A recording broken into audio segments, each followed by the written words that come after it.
മുദ്രാവാക്യം തന്നെ അങ്ങനെയാണ്. ഒരു കോളേജിൽ ചെന്നെന്താ അടിക്കുഞ്ഞങ്ങൾ, പൊളിക്കുഞ്ഞങ്ങൾ, അടിച്ചു പൊളിച്ച് നിരത്തുഞ്ഞങ്ങൾ. എന്താ കാര്യം? ഇവന്റെ വാപ്പാന്റെ ഒരു ചാക്ക് സിമെന്റ് ഇതിമ ഉണ്ടാവില്ല, ഒരു കല്ലുണ്ടാവില്ല, ഒരു ദിവസത്തെ പണിക്കൂലി ഉണ്ടാവില്ല.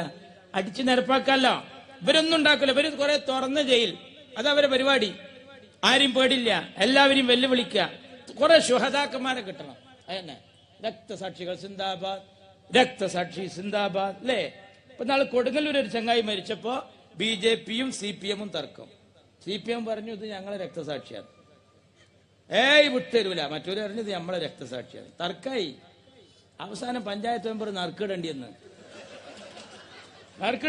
കൊട്ടനുറുപ്പ്യ തുള്ളിച്ചപ്പോ ആ ഉറുപ്പ്യ കുത്തന അവിടെ നിന്ന് അങ്ങണ്ടില്ല ഒറ്റ നിപ്പ്.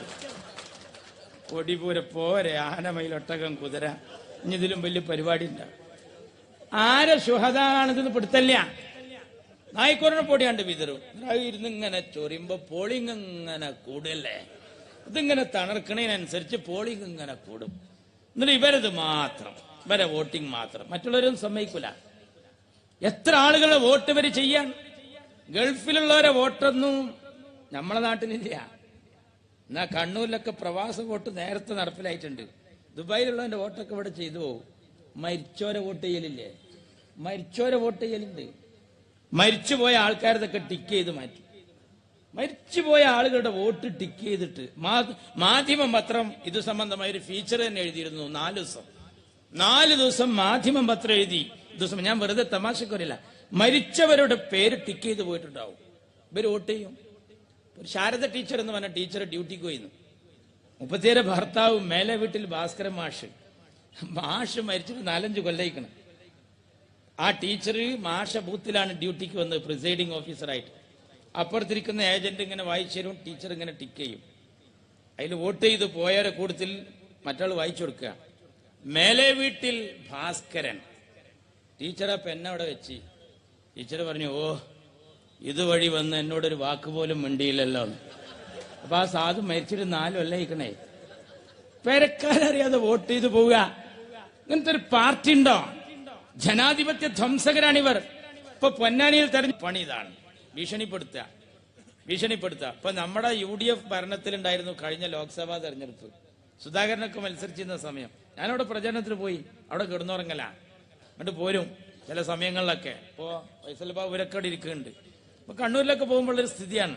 നമ്മൾ വണ്ടിയിലൊക്കെ ഇങ്ങനെ പോകുമ്പോ കൂടെ കയറിയവർ പറയും, അതെവിടെ ഉണ്ടാ രാജേഷിനെ വെട്ടിയത്, ഇവിടെയാണ് ഷിബുവിനെ വെട്ടിയത്, ഇവിടെയാണ് മറ്റേ രാജീവിനെ വെട്ടിയിട്ടത്, ഇവിടെയാണ് മറ്റേ സതീശനെ വെട്ടിയിട്ട്. നമ്മളിവിടൊക്കെ ഈ വാഴംകുടുംബ് കൂടി പോണായിരിക്കാ. ഇവിടെയാണ് മൈസൂർ കൊല വെട്ടിയത്, അവിടെയാണ് കുന്നം കൊല വെട്ടിയത്, അവിടെയാണ് മറ്റേ കൊല വെട്ടിയ കാരണമായിരിക്കും. അവിടുത്തെ സ്ഥിതി അതാ, നിസ്സാര. റീത്ത് ഏറ്റവും കൂടുതലുള്ള ജില്ലയാണ് അത്. റീത്ത് പൂക്കൾ കൊണ്ട് റീത്ത്. അപ്പൊ ഞാൻ ഒരാളോട് ചോദിച്ചു, ഇതിങ്ങനെ ഉണ്ടാക്കി വെച്ചാൽ ഉണങ്ങിപ്പോയില്ലായിരുന്നു. മൂപ്പര് പറഞ്ഞു, ഇത് കണ്ണൂരാണപ്പാ, ഒന്നെങ്കിലും കാലിയാവുന്നു. അതന്നെ ഒരു വല്ലാത്ത നാട്, ആരും പേടില്ല. എന്നിട്ട് നമ്മളെ ഭരണത്തിൽ സുധാകരൻ മത്സരിക്കുമ്പോ ഞാൻ ആ മണ്ഡലത്തിൽ തെരഞ്ഞെടുപ്പ് പ്രചരണം കഴിഞ്ഞ് ഞങ്ങൾക്ക് അവിടെ തങ്ങേണ്ടി വന്നു. പിറ്റേ ദിവസം അവിടെ ഒരു വിഷയം ഉണ്ടായ സമയത്ത് യാത്ര ചെയ്യരുതെന്ന് നിർദ്ദേശം വന്നപ്പോൾ അവിടെ തങ്ങി. നിങ്ങൾ അറിയണം അന്നത്തെ വോട്ടിങ് എങ്ങനെയായിരുന്നു അറിയാം. കുറേ സഹോദരിമാര് അവര് ബൂത്തിൽ വന്നപ്പോൾ ബൂത്തിൽ വോട്ട് ചെയ്യാൻ അയച്ചില്ല. അപ്പൊ അവര് പരാതി പറഞ്ഞു. സുധാകരൻ വന്നു, സുധാകരൻ കശക്കി സംസാരിച്ചു. പിന്നെ SI പോലീസ് ഇവരെ കൂടെയാണ്, ഇവരെ അകമ്പടിയായിട്ട് വരണത്. അത് മാതൃഭൂമി, മനോരമ എല്ലാ പത്രത്തിലും 1-ാം പേജില് പർദ്ദട്ട തള്ളാര്, സാരി എടുത്ത അമ്മാര്, ഇവരെല്ലാം കൂടി SI പോലീസ്. ആ ചിത്രം കണ്ടാൽ തോന്നുന്നു നമ്മളെ CI SI ഒക്കെ പുതിയണിന്റെ ഒപ്പം പോവുകയാണ്. ആ ചിത്രം അമ്മാതിരി ചിത്രമായിരുന്നു. അപ്പൊ എന്താ, നിങ്ങൾക്ക് പ്രശ്നമില്ല, ഒറ്റടിക്ക് മനുഷ്യന്മാര് കൈകാര്യം ചെയ്യണ നോട്ടല്ലേ ഇയാൾ നിരോധിച്ചത്. ഞാനന്ന് കാസർകോട്ട് നിന്ന് വരുമ്പോഴാണ് ഈ 500,000 നിരോധിക്കുന്നത്. നമ്മളെ മൻമോഹൻ സിംഗ് ചെയ്ത പണി എന്താ, 2ന്റെ കോയിൻ നമ്മുടെ പോക്കറ്റിൽ എത്തിച്ചിട്ടാ 2ന്റെ നോട്ട് വാങ്ങി വെച്ചത്. 5ന്റെ കോയിൻ പോക്കറ്റിൽ എത്തിച്ചിട്ടാ 5ന്റെ നോട്ട് ഇതാ ലാസ്റ്റ് ആൻഡ് ഫൈനൽ. ഇപ്പൊ നമ്മുടെ കയ്യിൽ 1-2 നോട്ടേ വരും. പകരം സംവിധാനം കാണണം, എന്നിട്ടേ ഈ പരിഷ്കാരം നടപ്പിലാക്കാൻ പറ്റൂ.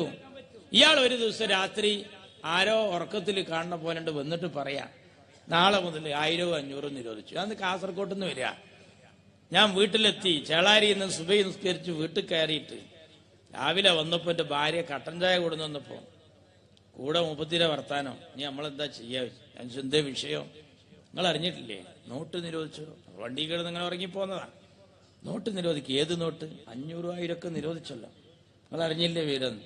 ഞാൻ ആ സത്യം അറിയാൻ വേണ്ടിയിട്ട് എൻ്റെ അങ്ങാടിക്ക് ചെന്നപ്പോൾ അവിടെ മദ്രസിലെ സദറുസ്താദും കുറെ ആൾക്കാരും കൂടി വട്ടറിഞ്ഞ് നിൽക്കുക. അപ്പൊ എന്താ കാര്യം എന്നറിയോ? അതുവരെ ആയിട്ട് ആ സാധു മൗലൂദ് ഓതാൻ പോയ പെരേന്ന് ഇതുവരെ ആയിട്ട് ഒരു 100 ഉറുപ്പ്യ കൊടുക്കാത്ത ചങ്ങായി അന്ന് 1000 കൊടുത്ത ദിവസമാണ്. ഏതായാലും നിരോധിച്ച നോട്ടല്ലേ, അത് കൊടുത്ത് വെച്ച്. കാരണം ആ സാധു മീറാബ് എന്നാ വരണതേ, മറ്റാള് TV കണ്ടിട്ടാ വരണത്. അപ്പൊ ഏതായാലും എടുക്കാത്ത നോട്ടല്ലേ, മൊയിലേർക്കാ വെച്ച് കാച്ചിയത്. മൊയിലേര് സാധു ഇത് അറിയാതെ കസാര തന്നെ അവിടെ ഇരുന്നിട്ട് അല്ലാഹുമ്മ ബാരിക് ലനാ ഫീ മുആമലാത്തിന വഫി തിജാറാത്തിന, കച്ചവടത്തിൽ വർക്കത്തുണ്ടാകട്ടെ, ജോലിയിൽ വർക്കത്തുണ്ടാകട്ടെ, അമ്മായിമാക്ക് വർക്കത്തുണ്ടാകട്ടെ, എല്ലാവർക്കും വർക്കത്തിന്. കാരണം ഇത് തെയ്യണ്ടേ. 1000 ഓർമ്മടാനുള്ള സൂചി അടിച്ചവരെ 100 കൊടുക്കാത്ത ആളാണെന്ന് 1000 കൊടുത്തേക്കണേ. ഇത് ചെറിയ കാര്യ.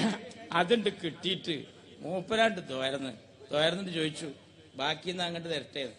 അല്ല, എന്റെ പെണ്ണുങ്ങൾ ആപ്പി ഇതേപോലെ സുഖമില്ലാതെ എടുക്കുന്നുണ്ട്, ചിലപ്പോൾ വരണാഴ്ച കാഞ്ഞൂടായില്ല, ഞങ്ങൾ അഡ്വാൻസ് ആയിട്ട് അതുകൊണ്ട് വരുന്നാൾ കാശുണ്ട്. ചങ്ങായി ഹാപ്പി ആയിട്ട് ഇരിക്കുകയാണ്. നിങ്ങൾ നാലോചിച്ചു എപ്പോഴാ എന്താ നിരോധിക്കുക അറിയാൻ പറ്റൂല.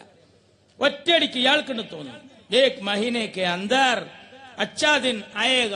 ഇത് പറയാനായിട്ടൊരു പ്രധാനമന്ത്രി വേറൊരു പണിയില്ല, ഒരു ശ്രദ്ധയില്ല. എത്ര നാട് കറങ്ങിയ അയാൾ വരുന്നത്. ഓരോന്ന് നിരോധിക്കുക തോന്നിയതുപോലെ. ഇപ്പൊ ഇതിന്റെ ഈ 2000 തന്നെ ഇപ്പൊ നമ്മള് നല്ല ഉറപ്പിലല്ല നടക്കണ്. ഏത് നിമിഷം പേപ്പർ എടുത്ത് നോക്കിയ രാവിലെ ഒരു ദിവസം ഇങ്ങനെ കണ്ടു 2000. നമ്മൾ അത്ഭുതപ്പെടുകയാണ്. ഇയാൾക്ക് ഇങ്ങനെ തോന്നുകയാണ് ഓരോന്ന്. അന്ന് എന്റെ പെങ്ങളെ കുട്ടികളുടെ അടുക്ക് വിരുന്നു. പെങ്ങളെ മക്കൾക്ക് ഞാൻ ഈ കായ വറുത്തതും മിക്സറും ബ്രിട്ടാനിയ ബിസ്ക്കറ്റും കട്ടൻ ചായയും. ചെക്കന്മാരിങ്ങനെ ആർത്തിയോടുകൂടി തിന്ന. മൂത്ത ചെക്ക ഒരു പിടി വാരി തിന്നു, മറ്റോ 2 പിടി 2 കൈയേറ്റ് വാരി തിന്നു, മറ്റോ അതിനേക്കായും വല്ല മത്സരം. ഞാൻ ചോദിച്ചേട്ടാ മക്കളെ, ഈ അന്നം പുളിയും കാണാത്ത പോലെ എന്തെത്ര ആക്രാന്തത് എന്തെങ്ങനെ? ഇപ്പൊ എന്റെ പെങ്ങളെ മൂത്ത ചെക്കൻ പറയാ, പൊന്നരക്കാക്ക നരേന്ദ്രമോദി ഇതൊക്കെ എപ്പോഴാണ് നിരോധിക്കുക എന്ന് പറയാൻ പറ്റൂല, തിന്ന് കഴിച്ചിലാക്കുക.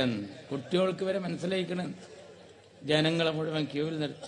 ഞാൻ ചോദിക്കട്ടെ കമ്മ്യൂണിസ്റ്റുകാരെ, ഈ സാമ്പത്തിക നയത്തിനെതിരെ ഒരു അഖിലേന്ത്യാ ബന്ദ് നടത്താൻ കഴിഞ്ഞോ? അല്ലെങ്കിൽ നിങ്ങൾ രസം കേൾക്കണ, കോൺഗ്രസ് ഭരിക്കുകയാണെന്നുണ്ടെങ്കിൽ അനങ്ങിയ അഖിലേന്ത്യാ ബന്ദ്, ഭാരത ബന്ദ്, പണിമുടക്ക്, കേന്ദ്രം കേന്ദ്രം കേന്ദ്രം ഇങ്ങനെ തേങ്ങരണ്ടണ ഈ സൗണ്ട് തന്നെ കേൾക്കുള്ളൂ. ഇപ്പൊ ഒന്നുമില്ലല്ലോ, ഇപ്പൊ അതൊന്നുമില്ല. അവർക്ക് അത്രക്കും ധൃതി. എന്നിട്ട് നമ്മുടെ ഈ പണി തീരാതെ അപ്പുറത്ത് പോകുമ്പോ നമ്മളവന് തെരഞ്ഞു പോവുക. അപ്പൊ അവൻ പറയാണ്, പ്ലീസ് തിരക്കുണ്ടാക്കല്ലേ, ഞാൻ നാളെ അവിടെ നിന്നിട്ട് ബാക്കി എടുക്കാം. വലിയ ഡിമാൻഡായിരുന്നു. ഇന്ന് ബൈക്കിൽ വന്നിട്ട് ചോദിക്കുകയാണ്, നമ്മളിതൊന്ന് തേച്ച് തരട്ടേന്ന്. എന്താ കാരണം? പണിയില്ല, ഏർപ്പാടില്ല. ഒരു പരിപാടിയുടെ പരസ്യത്തിന് ചെന്നാൽ കടയിൽ നിന്ന് കിട്ടാനില്ല. ജനങ്ങളൊക്കെ കുത്തുവാളെടുത്തു. ഇപ്പത്തെ സാമ്പത്തിക നയത്തിന്റെ സ്ഥിതി എന്താ? നരേന്ദ്രമോദി ഒരു പോക്ക, ലോകം നാകെ കറങ്ങും, എന്നിട്ടൊരു വരവാ. ഇവിടെ LDF വരും, എല്ലാം ശരിയാവും. പിണറായി മറ്റാളോ ഏക് മഹീനയ്ക്ക് അന്തർ അച്ഛാ ദിൻ ആയേഗ. ഒരു മാസത്തിന്റെ ഉള്ളിൽ നല്ലൊരു ദിവസം വരും. നമ്മളിങ്ങനെ മാസം കാണാതിരിക്കണായി ഇരിക്കുക. അപ്പൊ ഇനിയൊരു നല്ല ദിവസം ഇന്ത്യയിൽ വരണുണ്ട്. അതേതാണെന്നറിയോ? അത് നരേന്ദ്രമോദി പടിയിറങ്ങുന്ന ദിവസമായിരിക്കും ഇന്ത്യയിലെ അച്ഛാദിൻ. അല്ലാതെ ഒരു നല്ല ദിവസം ഇല്ല. ഇയാൾക്ക് തോന്നുമ്പോ തോന്നിയത് നിരോധിക്കുക. എപ്പോഴാ എന്താ നിരോധിക്കുക അറിയാൻ പറ്റില്ല. ഓരോ കുപ്പായിടുക. പാട്ടുകാരായിരിക്ക ഒരു കുപ്പായിടും, നിറവ് മാറ്റിയിടും, വേറെ കുപ്പായം, എന്നിട്ട് വേറെ കുപ്പായിടും, അതേറ്റ് പോവും. അവസാനത്തെ ഇന്ത്യക്കാരനും ഷർട്ട് ധരിച്ചിട്ട് ഞാനൊരു കുപ്പായം അണിയൂ എന്ന് പറഞ്ഞ ബാപ്പുജിയുടെ നാടാണ് ഈ ഇന്ത്യ. ആ ഇന്ത്യയിലാണ് 10 ലക്ഷത്തിന്റെ കുപ്പായത്തിന്മേൽ മോഡി മോഡി മോഡി എന്ന് എഴുതിയിട്ട് ഒരു ലൈറ്റുള്ള ഷൂസ് പി പി സൗണ്ട്. ഒരു പോയത്തക്കാരൻ. നമ്മളൊക്കെ ഇന്ത്യക്കാരാന്ന് ലജ്ജയില്ലേ? ഞങ്ങൾ ആലോചിച്ച് നോക്കുക. നമ്മളെ ഇന്ത്യയുടെ പ്രധാനമന്ത്രി എന്നിട്ട് വരിക, ഒരു പോക്ക് പോവും, എന്നിട്ട് ഒരു വരവ്, എന്നിട്ട് തോന്നിയതുപോലെ. എപ്പോഴാ എന്താ നിരോധിക്കുക എന്ന് പറയാൻ പറ്റില്ല. ഇപ്പൊ മൻമോഹൻ സിംഗ് പറഞ്ഞതൊക്കെ ശരിയായി വന്നല്ലോ. തോമസ് ഐസക് നമ്മളെ കളിയാക്കിയിരുന്നു. തോമസ് ഐസക് കേരളത്തിലൊന്നും സാമ്പത്തിക പ്രതിസന്ധി വരില്ല, വലിയ ബുദ്ധിജീവിയാ. ഒരു ചാനലുകാരെ മുമ്പിൽ ചിരിച്ചുകൊണ്ട് പറയായിരുന്നു, GST നമ്മളെ ബാധിക്കൂല, ഇതൊന്നും ഉണ്ടാവൂല, അതൊക്കെ കേരളം പിടിച്ചു നിൽക്കും. പക്ഷേ സാക്ഷാൽ മൻമോഹൻ സിംഗ് പറഞ്ഞിടത്തേക്ക് കാര്യങ്ങൾ എത്തി. അതാണ് സ്ഥിതി. അങ്ങനെയാണ്. കാരണന്മാര് പറഞ്ഞ കേൾക്കണം. നമ്മുടെ നാട്ടിലൊക്കെ ചെറിയ കുട്ടികൾ മഴക്കാലത്ത് ഇറത്ത് നിൽക്കുമ്പോ നമ്മളെ വല്യപ്പ പറയും, എടാ മോനെ നീരിറങ്ങൂടാ, വല്യപ്പാന്റെ കുട്ടീന്റെ കയറിയിരിക്ക്, തലോർത്തടാ, പൊടി ഇരുമ്പടാന്നൊക്കെ പറയും. കേൾക്കൂല. അവസാനം കൊരയും തുമ്പലും വരുമ്പോൾ നമുക്ക് മനസ്സിലാവുള്ളൂ. എന്ന പോലെ ഇപ്പൊ നരേന്ദ്രമോദി ഇവരിങ്ങനെ വെള്ളത്തിൽ കൂടി അങ്ങോട്ട് നീന്തുക ഒറ്റക്കാലിട്ട് പിടക്കുക, മലന്ന് നീന്തുക പല കാലത്തിലും. മൻമോഹൻ സിംഗ് പറഞ്ഞു നീരിറങ്ങണ, കേട്ടില്ല. അയാൾ ഭയങ്കര സംഭവമായിട്ട് പോയി.